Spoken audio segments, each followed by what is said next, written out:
Hello and welcome to my review of the Eldar Spiritseer. This cool funky looking little model will cost you £11 and he's made out of fine cast. I've never had any issues with fine cast, but I understand a few people have.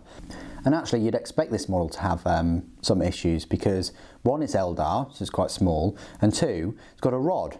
And normally rods bend and warp, and the flash is pretty difficult to get rid of. I didn't have any issues with this. It only comes in, I think, 4 parts, if that. Just the staff, the head, the back plate and the body itself. Very quick and straightforward, easy to build. Obviously monopose in super glue. And £11 is quite decent, especially when you compare Elite or HQ choices from other factions in plastic, which are £15 base. You know, you look at the Death Guard ones, you're getting more detail in the in resin and in fine cast than you would on the Death Guard.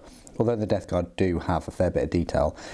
Just looking, I've only just noticed that there's a little bit of flash there that I need to get rid of, so I'll do that in a moment. But yeah, I think it's a really cool little looking model. He's given the sign of the devil. Well, actually he's not, he's just holding like a soul stone or spirit stone. Pointing his rod forward, leading the way, helping the Wraith Guard and Wraith Constructs and Wraith Lords, you know, move about. I think it was in 3rd or 4th edition, I want to say 3rd edition, when Wraith Guard couldn't actually see, pretty much. They needed a Warlock to guide them and for them to be able to see stuff to shoot. They had a high toughness and a very decent weapon. Their weapons have just increased as well. You know, 7th edition, they had the D weapons, which is unheard of. Pretty much D weapons only existed in Forge World models, but Games Workshop brought them over. But now they've done away with those D kind of weapons, and they've just given the cannons, you know, D6 damage and strength 10 and AP -4. So they've gone back to kind of 6th and 5th edition, I think. Really nice looking model. I'll do a few size comparisons. I don't have many Eldar out, unfortunately, so I can't show you him next to like a Wraith Guard or anything, but here he is next to a Farseer. They're of a similar size, and here he is next to a Space Marine. So Eldar are typically quite tall anyway. Not unheard of him to be as tall as a Space Marine at sort of 7 foot or so. So that sort of shows you that. Obviously next to a Primaris he's going to be smaller now. Yeah, which again does look a bit odd, but it just highlights just how tall Primaris have got with all their modifications and things. So hopefully that's a good size comparison. Doesn't come with any spare parts or anything. The parts that you get are the parts that you will use. Just because I've got some Tyranids out, I might as well just show you him next to a Gene Stealer. So there you go. Gene Stealer's probably, oh, I want to say a bit taller.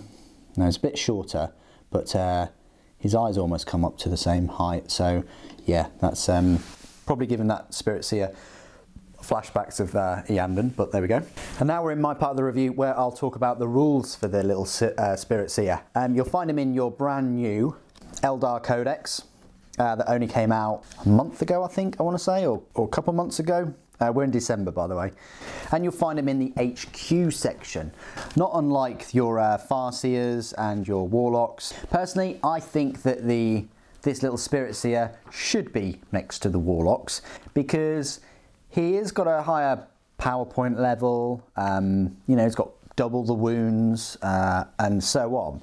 I don't know why they've chosen to put him right at the back of the HQ section. I think you should have, yes, you should have Eldrad at the front, and then the Farseers, the Warlocks, the Spiritseers. Then you should have the Avatar, and then all the Phoenix Lords. But hey, you know, I don't write these codexes.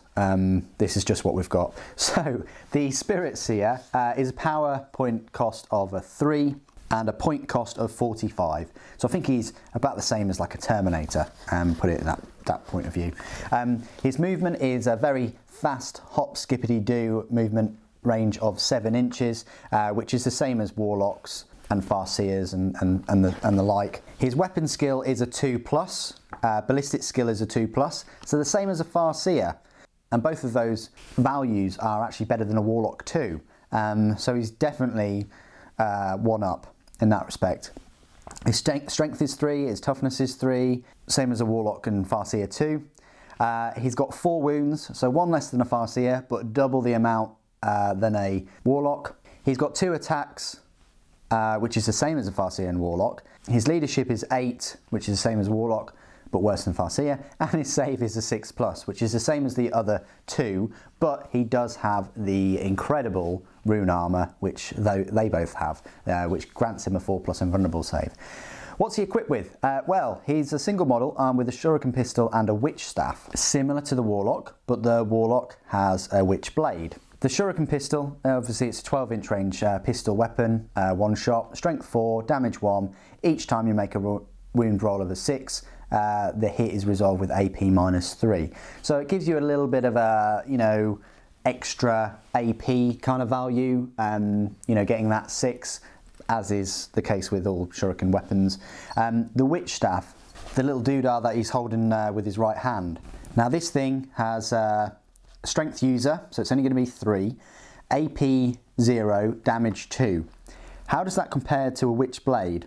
Very similar, but the witch blade has a damage of D3, so it has a potential of getting 3 damage, you know, a third of the time or whatever, but at least the witch staff definitely gives him a damage of 2. And also, the weapon always wounds on a 2+, so similar to the witch blades as well. So you've got hitting of 2+, wounding of 2+, and causing that 2 damage. So not too bad actually. You've got the rune armour that negates that 6+ save to a 4+, so 50-50, and then you've got the witch staff that, coupled with his weapon skill, means that he's going to hit and he's most definitely going to wound. He only gets 2 attacks though, so it's not the best sort of thing. His abilities, he's got Ancient Doom and Battle Focus. He's got the rune armour, which I've mentioned, but he has Spirit Mark. This is one of the main reasons you'll get him. You can re-roll hit rolls of 1 for friendly Craftworld Spirit Host units attacks against enemy units that are within 6 inches of this model. Now, I would read that as attacks, as in, you know, shooting.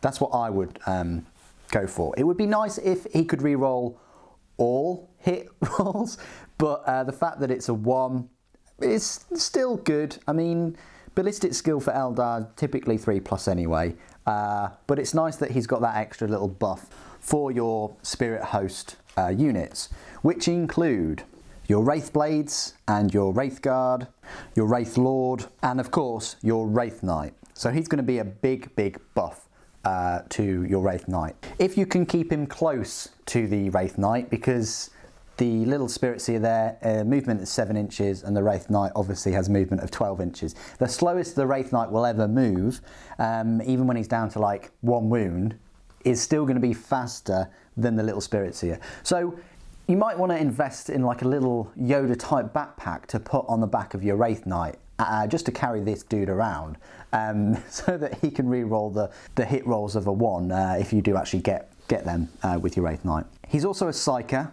Aren't all Eldar? Surely. He can attempt to manifest 1 psychic power in each friendly psychic phase and attempt to deny 1 psychic power in the enemy psychic phase. He also knows Smite power and 1 psychic power from the Runes of Battle discipline. So exactly the same as a Warlock in that respect.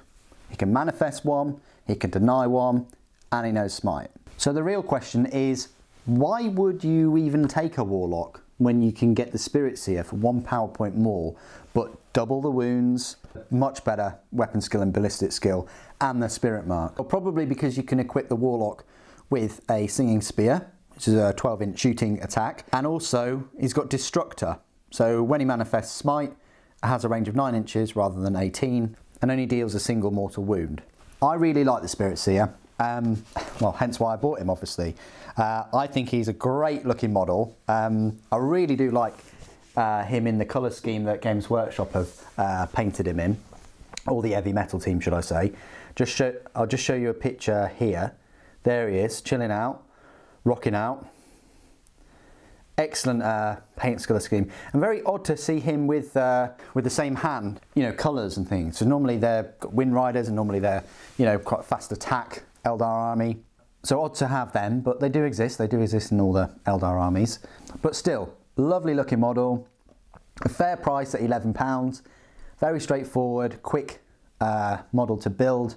A great addition to any Eldar army, like a theme army if you're building with a load of Wraith Guard and Wraith Knights and, you know, Wraith constructs and things. I think it's a great look. Great for him to be leading and buffing them up. Unfortunately, it's only the 6 inches that buff happens. It would have been nice to have an extra ability where he could manifest his psychic power, which doubles that range to 12 inches. That would be great.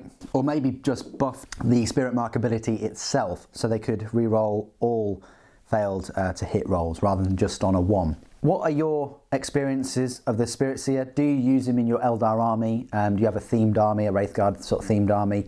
It'd be great to hear your thoughts. Please do put them in the comments below. Thank you ever so much for joining me today. Thank you for watching. The Emperor Protects.